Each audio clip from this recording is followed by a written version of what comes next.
In this video, I'll show you how to create charts with Claude AI. This is a quick way to turn your data into visual insights.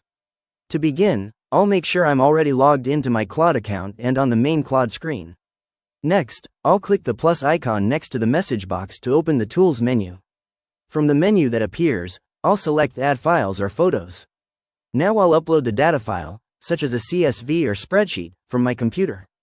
Once the file is uploaded, it will appear in the chat. Next, I'll click inside the message box in the center of the screen and type a prompt like, "Create a bar chart from this data." Then I'll click the Send button. Claude will analyze the data and generate a chart or visualization, depending on the request. If I want a specific type of chart, I can include that in my prompt. For example, I might type, "Create a line chart showing trends over time." Claude can also help explain the chart or highlight key insights from the data. Once the chart is ready, I can copy or download the content and use it in reports or presentations. And that's it. I've successfully created a chart using Claude AI. If you found this tutorial helpful, please consider liking the video and subscribing for more quick AI tutorials and guides.